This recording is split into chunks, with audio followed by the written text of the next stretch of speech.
In firefighting and public safety, reliability is key. For over 20 years, the TheFireStore has equipped first responders with trusted gear featuring brands like MSA Carnes for helmets and Seek for thermal imaging cameras. Stay prepared. Visit thefirestore.com today. The FireStore, your trusted safety partner. This podcast is brought to you by Flex 7 from TenCate Protective Fabrics. Flexible, comfortable, and powered with the strength of enforced technology. Flex 7 outer shell fabric is made to move. To learn more, visit tencatefabrics.com/Flex 7. Breathing in diesel exhaust fumes is like walking into a fire without a mask. Over time, those toxins lead to cancer. Protect yourself with Magnegrip, the easiest, most reliable exhaust removal system that features a true 100% seal to eliminate diesel exhaust fumes. To get free grant assistance, visit Magnegrip.com.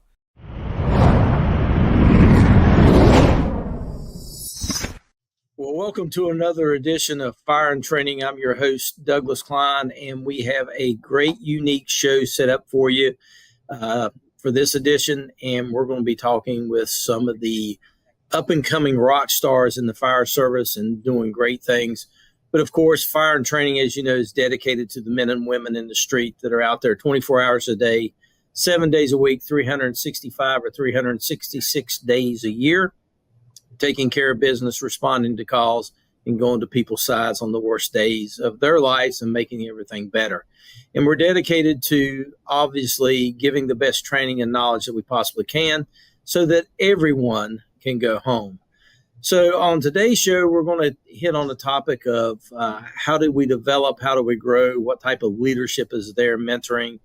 And I'm going to have two dynamic young ladies who are up-and-comers and who are doing some phenomenal things in the fire service. And I had the opportunity of being at a conference with them recently and look forward to letting them tell their stories from a year ago to this year of how much growth has gone on and what the mentoring has meant to them and what strong leadership has meant to them. So without further ado, I'm going to let Alannah and Sara, I'll get it out in a minute, introduce themselves. So y'all take it away.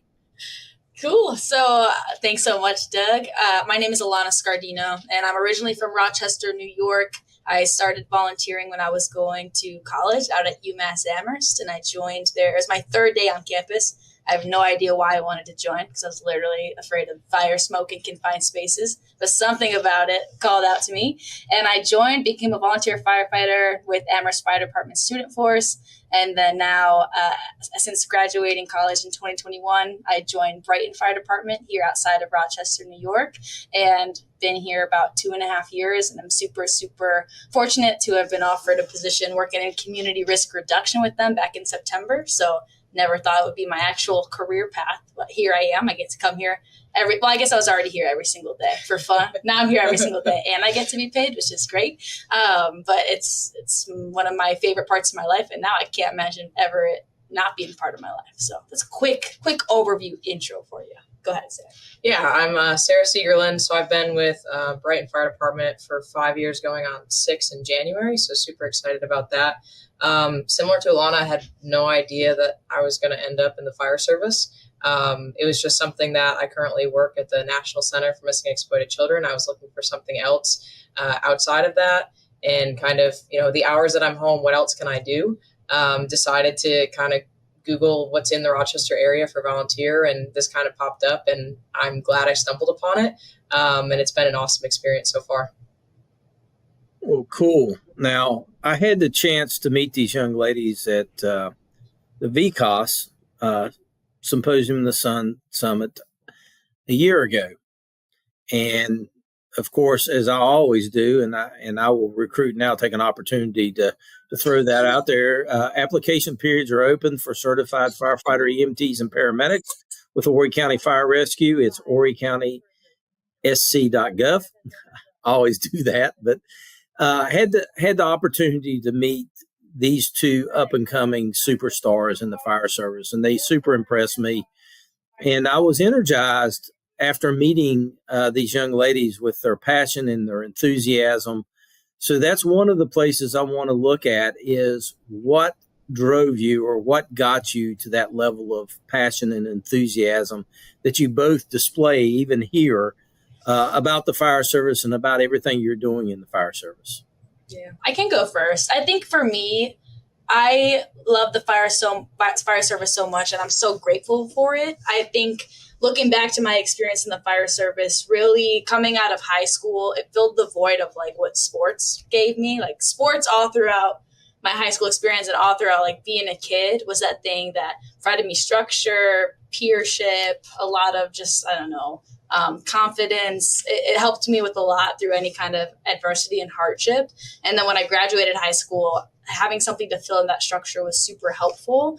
And I know throughout my college experience, when I was being a full-time student and dealing with a lot of things, going through COVID, different mental health challenges, family challenges, the fire service gave me so much. It gave me a lot of confidence as a leader. It gave me a feeling and a sense of pride. It gave me friendships that are going to last forever. I really don't know who I would be if I hadn't joined the fire service back in 2017. I have no idea what my life would look like. It'd be so different. And I am just so passionate about it now and making sure people know the opportunity is available to them, because I don't want anybody to miss out. Like, I feel so lucky to get to be here in a fire station. I can call this like, it's basically a second home, which is not a secret to anybody in the fire service.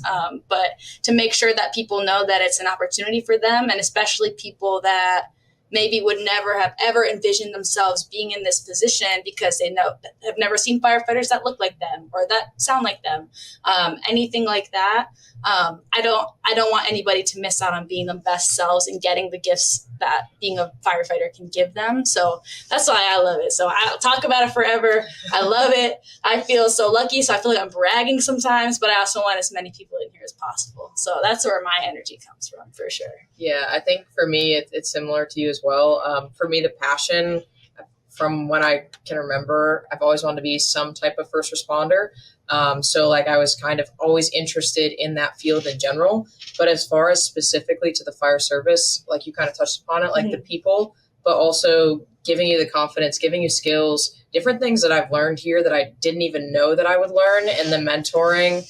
And it's helped me in my professional career as well and growing as a human being. So for me, it's like all of these people have invested in me. I want to keep investing and just seeing the fire service grow. So it's allowed me to kind of maintain that passion and grow enthusiasm around that, and just being around different people. Exactly. It's been really awesome. The learning never stops. Like just the learning that we learn for skills, but also what I've learned about myself, also never stops. So it's awesome.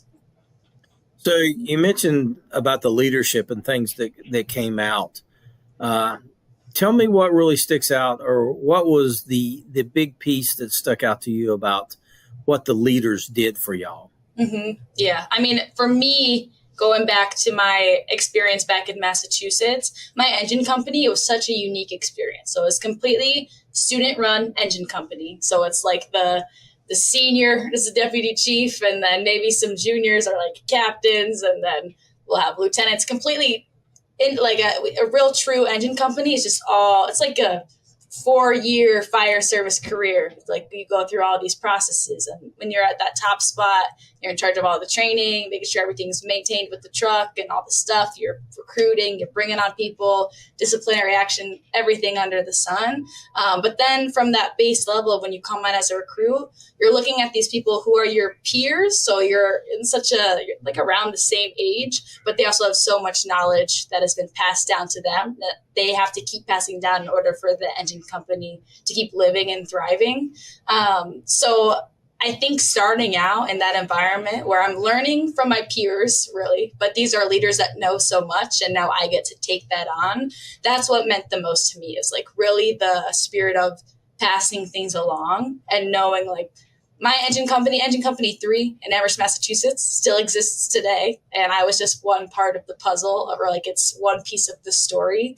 But I have so much pride in getting to be a part of it, of like being passed down things that people had to pass down as leaders or wanted to share with me because they saw that potential in me, and then getting to pass those things down when I became a leader. And then coming with that knowledge when I stepped into Brighton, I was really, really surprised at honestly how much the Brighton leadership recognized my previous experience and wasn't just like this is a young woman who is 23, I think, and it's pretty young in the fire service. But instead of just kind of writing me off or saying there's a lot of energy, but she just needs to grow and be older and have more time in, they really let me hit the ground running. And that is like an immense privilege too, that I do not take for granted at all. Because they didn't have to like listen to any of my ideas or anything about anything at all. But they did, and they do every single day. So just people's ability to, one, pass things on, but then also listen to new ideas has been my two biggest branches of leadership so far. Yeah, and something for me to kind of go hand in hand with that was the like aspect of them at Brighton, like opening doors to folks. Mm-hmm. So it's one thing to say, welcome to the fire service, so glad to have you, and kind of being that immediate mentor leader right when you walk in the door. But it's in the intentionality of, hey, here's this new skill, let me help you. And you brought up this great idea. Here's the people that you need to talk to, but also let me go with you with the conversation, because they're aware of the group and they're aware of how something you may have to go through a process, but they're not going to say like, yeah, great idea. And that's that. It's the opening of the door and allowing those conversations. And now you have the space with folks, but also the intentionality of just the peer mentorship. People were very intentional to making sure that that, hey, if we're having a banquet, we want to make sure you're coming, like reaching out to that specific person. Like when I joined, we got like a little thing, hey, we're having a banquet, but my mentor reached out to me like, hey, you're coming, right? Like, that you can come to this. Like I'd only been in a few months at that time. And it was like, wow, not only did I get the mass email, but someone's intentionally reaching out to me and wanting me to be there. And they really don't even know me yet. They don't even know my family yet. It just feels like there's a huge part for me with leadership revolving around intentionality. Chief Cline, I'm curious, for you, was it similar coming into the fire service, how your leadership was so inclusive in that way, or welcoming, or what was your experience like when you were coming on? It's pretty unique. I actually tell the story of when I do one of the programs I do called Preserving Our Past when Flavoring the Future. I started in a small department in West Virginia. It's Mullins, West Virginia, Mullins Fire Department. And I was the kid that would not leave the firehouse. I was the bothersome 9, 10, 11, 12, 13-year-old kid that just constantly was going by there. But one individual that sticks out to me always, would drop the keys out the bathroom window to me, which was right above the main entrance door downstairs. And yet to go up to the living quarters, you had to go up the steps. And it was Jerry Green. So I don't know how many times he dropped those keys down to this bothersome kid that he would let come in the firehouse. He would take me around. He would show me things in the firehouse, show me things on the apparatus, show me things about the gear, show me pictures on the wall. And in fact, on Facebook, on social media, some of the people that I have back in my hometown actually were posting pictures from a explosion at a gas oil facility back in 1970. And I can remember hearing about that and begging my mom to drive me up there so I could see the fire. I wanted to see the fire. And I remember parking all the way across the river, across the road, up on the hill by the railroad tracks, and could feel the heat. It was like, oh, wow, and everything that was going on was just cool. And I could see Jerry Green there. And that was one of the things. It was like, oh my gosh, there he is. And, to can it in the phrases of firefighter, he was doing it. He was doing the job. And, today would be, go get him, brothers. That type of thing. But when I came in that first night on January 29th of 1979, they took me outside. They dressed me up. And I tell a story about being in 3/4 boots, a rubber coat with wool lining, big buckles on the front, had a plastic helmet with this great big floppy shield. They gave me orange fireball gloves and a sponge. Well, they taught me how to filter breathe with a sponge, but they took me outside, Akron Select-A-Flow nozzle, putting on like 95 GPMs or 125 GPMs. I can't really remember. And I'll never forget, and he actually commented about the fire, and I thanked him for how they, kind of allowed me and groomed me in the fire service back then. His name was Jody Clowers. He was the fire chief. And I remember him Because he was actually shorter than me. And that's not saying a whole lot, because most people are not shorter than me. But, I remember him saying, boy, if you fog that nozzle out and put your face down on it, you can breathe. And I mean, he said it about that intensity. I was like, holy cow, this was like rocket science. So I perched myself, fogged it out, right for reach, left for life, pulled back on the bell, dropped my head down, and that shield flopped over in that hose stream. Water flew up my nose. I called it a nose enema, and I thought I was going to drown before I could get my head out of there. And I heard the most horrific words I've ever heard. He said to him, he did a lot for me in my career. He shaped a lot, but this sticks in my head. This is one of the things he says, I don't know what we're going to do with this next generation of fire service people, I hate that today. I hate it with a passion. But, Jerry comes over and says, hey, man, tighten those little things down the side and that won't happen. And to me, that's just as vivid today as if it was January 29th at probably 7:30 p.m. in 1979. But that was the passion. That was the leadership. Those guys took time. They shared things with, they didn't mind, sharing stuff. And, one of the things that you both have, alluded to is people gave you things.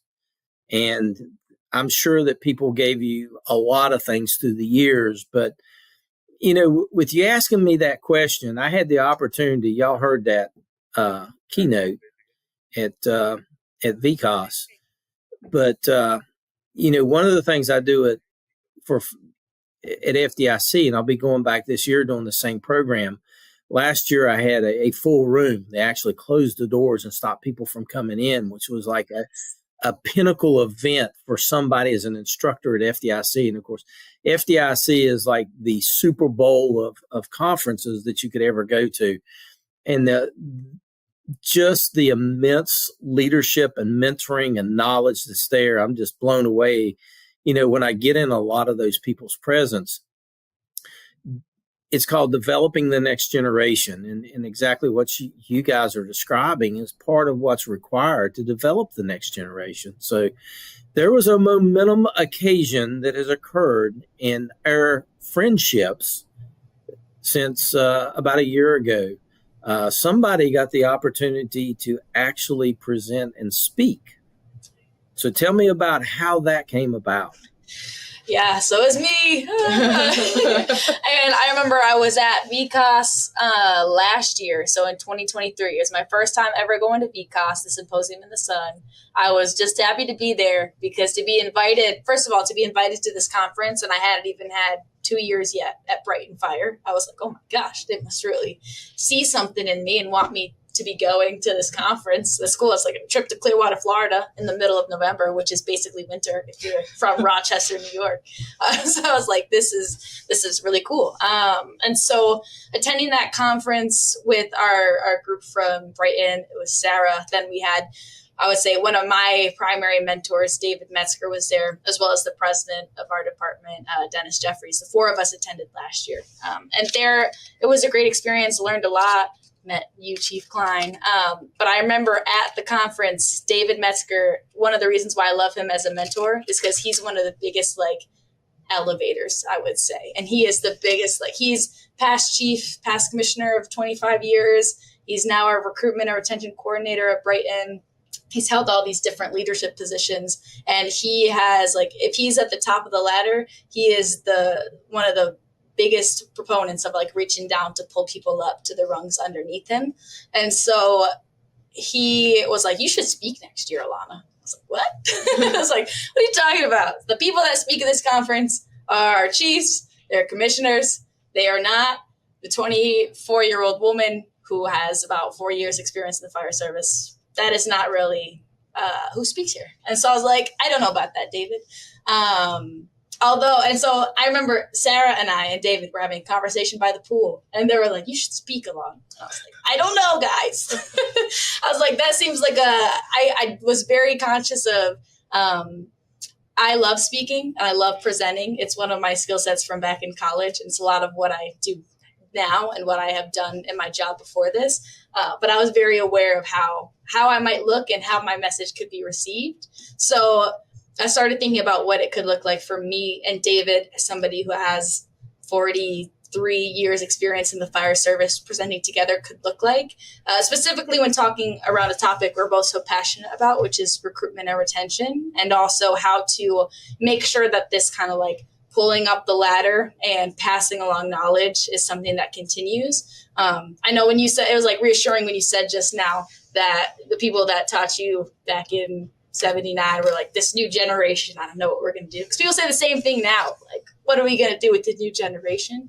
It's like the same old song, but just a different font. So being able to be part of the conversation as somebody who's Gen Z and being able to offer my thoughts on what's necessary to not only bring people into the department and make it welcoming and diverse and enriching, but also make sure that people want to stay. So like all the things Sara talks about like people just checking in and making that culture of inclusivity. Our presentation came together pretty easily. And that was also super supported by Chief John Buckman, who also was a big proponent, I think, of wanting to have some younger presenters, because it's just a different perspective, lots of energy, different perspectives. So I honestly, I feel incredibly fortunate that it all came to be. And I thank Sara for the encouragement, because I don't know if I could do it without her.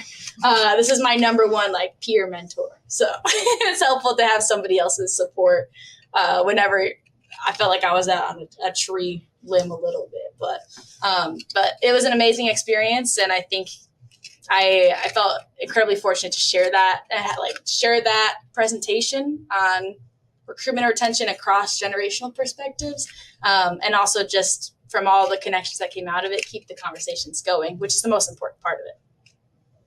And I will mention this to you guys, just so you know. Articles are greatly appreciated at Fire Engineering. And I think that you both have the talents to be able to write those style of articles. And just after FDIC in 2025, they do a call for papers. Writing articles, send them in and do a call for papers for actually maybe instructing at FDIC. I think I could see that in your future. Me too. Only if you come and watch. Absolutely. I always support you. And here's what I will say is my first trip to FDIC occurred in 1993 when I went to Cincinnati, Ohio, and I was taken there by Dan Jones. And I know you heard that name when I actually talked about the people that mentored me and part of the past and living 3 lifetimes and never getting out of debt to that individual. But there's lots of people like that in people's lives. So I think about all the mentors I've had through the years and how much each of them have taught me. But there's folks that have mentored in so many different ways. I'll never forget the first editor that I had, Judith Smoke, with ISFSI. That was back when you had to mail things back and forth. And I think she cut herself and bled all over that page because it was horrific. There was more red than there were white and black in there. Thank God for Judith Smoke and teaching me how to write. I go back to, the Jerry Green, the guy that dropped the keys out, what he taught me, the first fire instructor I had, who said, that sponge is outdated. It's called an SCBA today. You're going to be called a lot of names, but Rick Rice was the one that said, hey, you need to put this on your face. You need to wear this thing. And just through the years, people have taught me things. And one of the things we talk about mentors, and both of y'all are fairly new into the fire service. You're not like us old guys that have been around for 420,911 years, because I'm finishing it up 45, to be honest. Everybody talks about mentors as being the older group. I don't disagree, but I also see mentors as being a younger generation, somebody younger than you that provides a scope. So that's where this may come to a surprise to you guys. Is I look to you guys as mentors to me, so that you're teaching me things that I may not know about the younger generation. That is important for me as a an executive level chief officer, as a leader in the fire service, as somebody that's sharing and teaching, I have to have mentors like you guys to teach me things. And y'all have taught me a lot. If you ever notice when we're around, I listen to a lot of what you say. I don't necessarily talk. I'll throw things out and then let y'all go. That's a little trick, okay, that people do when they're using younger folks as mentors. And I bet you a quarter, if you think about it, you could probably say that you have some younger people that mentor you as well as older people. So as somebody that is your keen mentor, and you know that I was pretty well groomed and fashioned into the level of being a fire chief and on into the instructional world by many, many people, but Dan Jones was probably the most instrumental in that. Who would you say is one of your prime mentors, each of y'all? You want to go first? Yeah. So speaking of like younger mentors, not that you're much younger than me, but I would definitely say Alannah for me is a good younger mentor. Definitely our conversation. She challenges the way that I think, and we have very deep conversations and just one, how we maybe look at life, how we look at fire service, and also where we want to be as a department. And the nice thing was recently we started to kind of just go and get coffee and chat. Like it's something out of the firehouse. What are our goals together? And what are our goals for the future of the fire service as a whole, not just at Brighton? But it's allowed me different perspectives to have those conversations. And we're very different people personality wise and what our interests are. But together, it's really cool what we can come up with and what we can think about. But we definitely challenge each other. We both have different strengths, different weaknesses. But it's been a really cool, I would say, especially over the past year, it's been a really cool mentor relationship to have those conversations and just really kind of set apart time to just get together and just chat. We don't always have an agenda. And just like kind of what you said, like table talk conversations, like it's just what we enjoy kind of chatting through. But it's been super helpful for me and definitely helped me grow as a person. Yeah. Well, that like made my heart melt a little bit. But no, I feel it didn't melt all the way because I feel 100% the same way. So it wasn't like a shock. But I would say that's probably my favorite peer mentor relationship. Sara and I are really in like such a similar place in our fire service kind of journey. Like we have around 5 or 6 years experience total. But like she said, we're like very different people. I feel like I'm more like come to a room, I am incredibly loud and I'm like, hey, I'm talking to everybody. I'm bouncing off the wall. And I have like a lot of more very like extroverted out everywhere. I ask like a million questions and I'm all about it. I'm all about learning. Thank you. I appreciate it. But when Sara walks into a room, she doesn't need to be all bouncing off the walls for people to be like, oh my gosh, Sara's here. I feel calmer now. I'm in her presence. It's great. And so we approach things very differently. And so being able to be at such like a similar place as somebody as far as like linear line career path or a fire service path, but then being able to share perspectives like intentionally is probably like one of my most valued relationships in the whole fire service. It's incredibly meaningful to have like somebody who can understand where I'm at in life and where I'm at in the fire service and where I might be at in other things. And so it's super, super duper helpful. And then outside of Sara, I mean, I feel incredibly grateful that, I mean, I'm not like short for mentors on any account. I feel like I'm not going to say every single person at Brighton is my mentor, although I could go to every single person for like advice or anything. But the people that I work with, people down the hall, David Metzger, who's my office buddy, that we talk about just as much stuff that is like outside the fire department as inside the fire department. That's something that's incredibly meaningful too, because when people can recognize you as like your whole self and not just like who you can be as a firefighter, it just makes everything stronger. So I value all those things super greatly when it comes to mentorship in my experience so far. So in the time period that we've been able to hang out together, which has not been a lot of time, but still a significant amount of time considering you're in the Arctic cold of the Rochester, Henrietta area of It's not true. New York. So true. How much snow's on the ground? Oh, right now it's dark out, but right now it's not that much. It's probably like 4 inches that we got today, though. I mean, like when I walked out this morning, I was like, oh, here it is. Up and over my boots. I was like, I don't have my long snow brush in my car yet, just the short ones. So, yeah, just little short stuff. But yeah, it's not too much yet. It's no South Carolina sand, but it's okay. Well, it's been a little chilly. We've been down in the teens several nights already. Pretty low. I've figured out I need to move farther south. I think the equator may be the better of locations. I'm not real sure, but we've had a chance, to kind of spend some time together, to kind of talk, communicate, text, and all that stuff. And one of the things that comes out of building relationships is how you grow and how you learn. So, and again, pathways that you begin to take. So for me as a leader and as a person that mentors folks, I always challenge folks to ask them, what's next? What's next? Where are you going next? What's your pathway? What's the GPS to get there? By doing that, part of what we do is we begin what is called a professional development model for that, or what I call a professional development plan. So I know both of y'all are super, into the fire service. You're getting a lot of training. You've got a lot of professional development that's going on. You've got outside educational realms that you've participated in.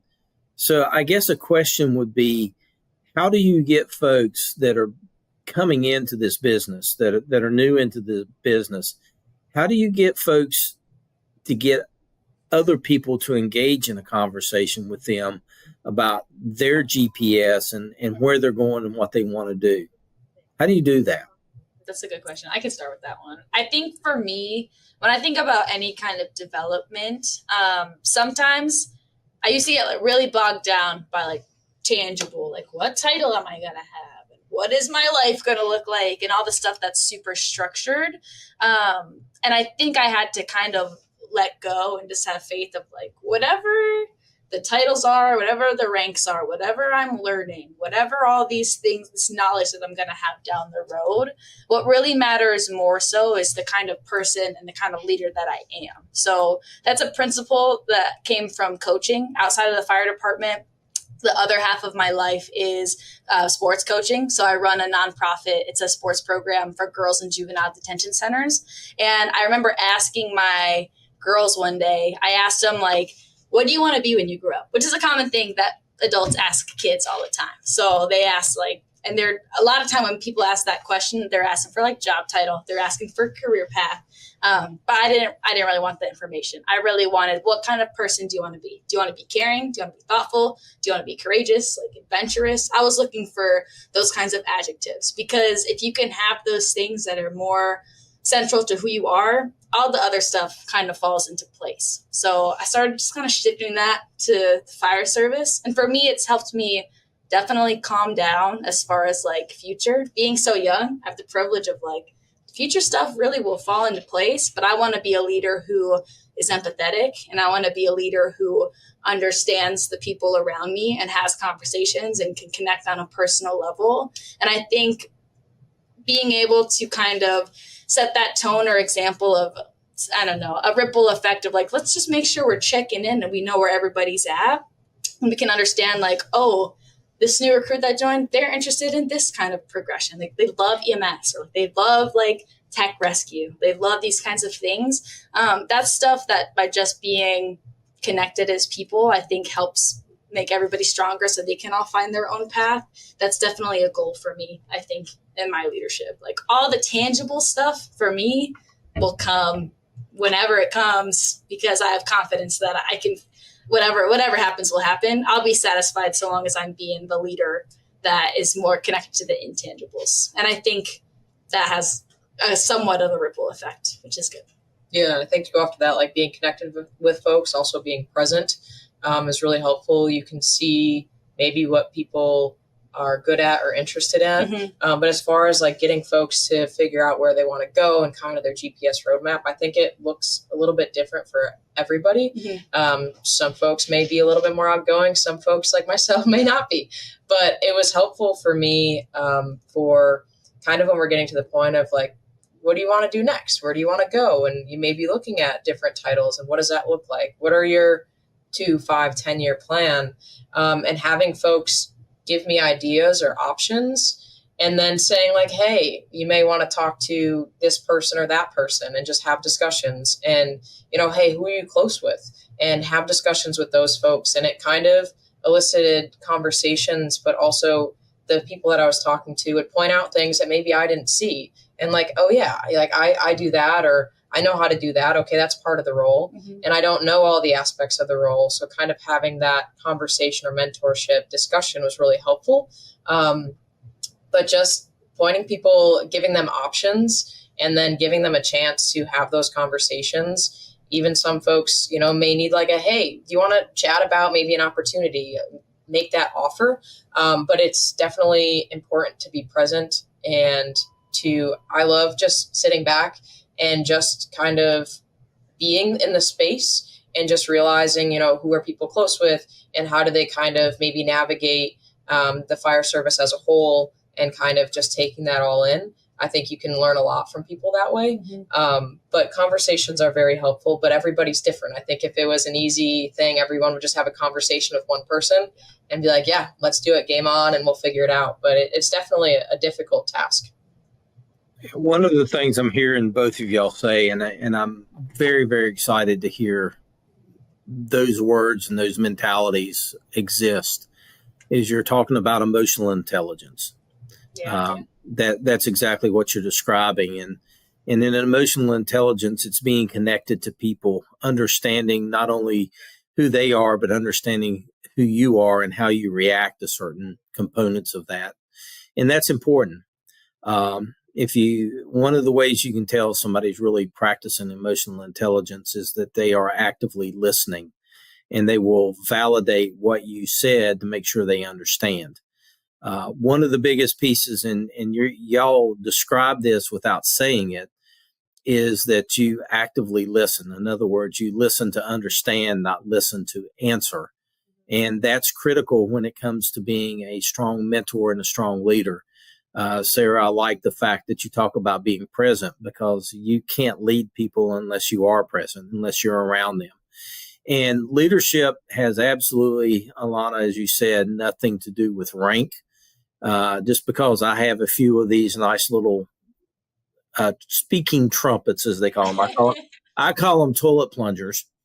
People get mad at me when I say that, but this stuff here and the little insignias and all that has absolutely nothing to do with leadership.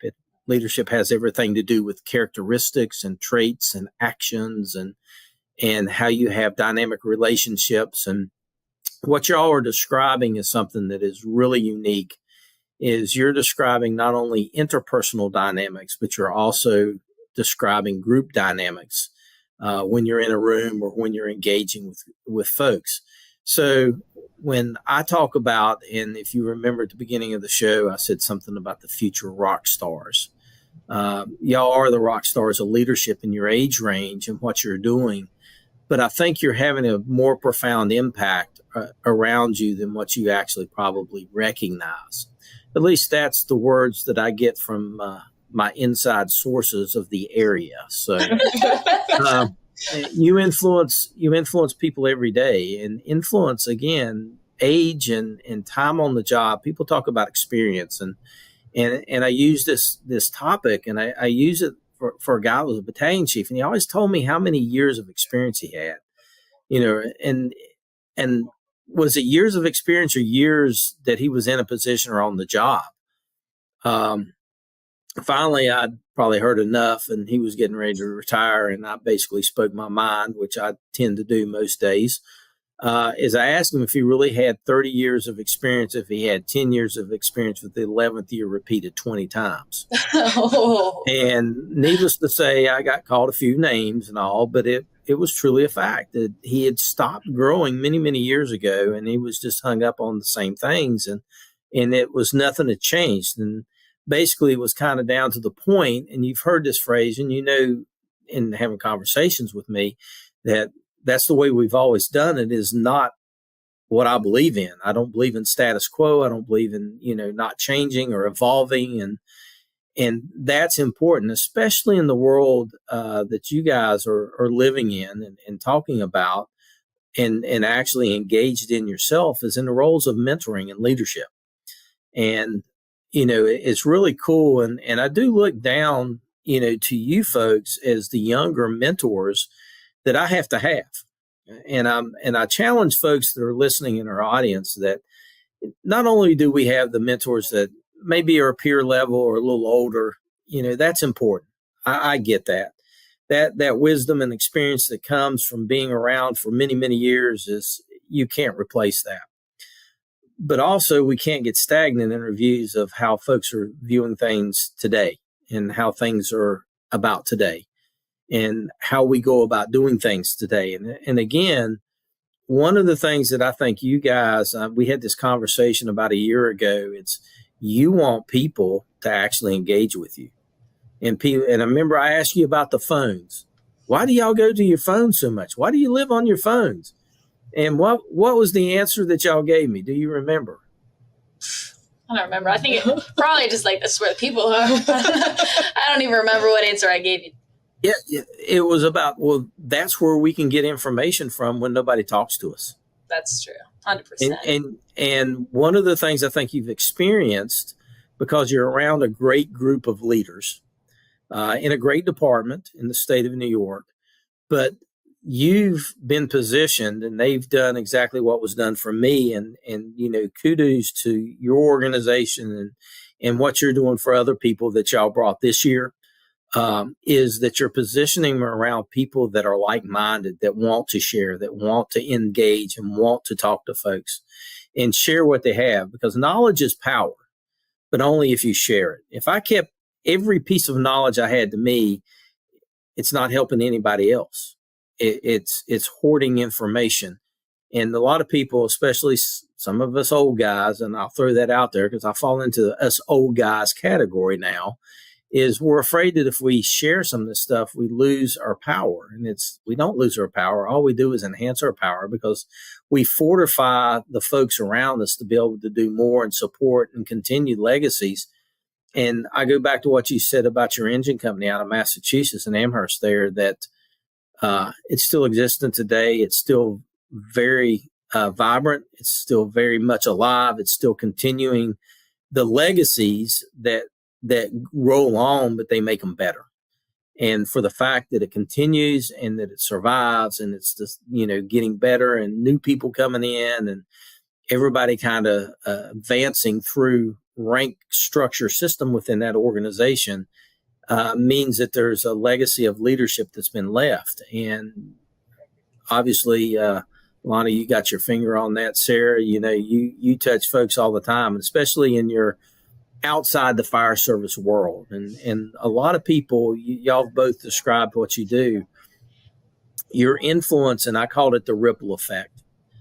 You've used ripple effect a couple of times, influences folks far beyond that. So to kind of get towards the end of the show here, wrap things up, what's some of the parting thoughts that you would give people that are listeners out there? Young, old, doesn't matter. What's some of your parting thoughts about these topics? Yeah, I think my main parting thought is be intentional. Be intentional about who you choose as your mentor, or mentors, I should say, who you choose to spend your time with. Be around people who are very passionate, who want to keep challenging you. And for me, like some of the stuff, it pushes myself out of my comfort zone, but be intentional about your communication, be intentional about your new members, your new people who are joining, and just be intentional about your messaging. It's super important and it really means a lot.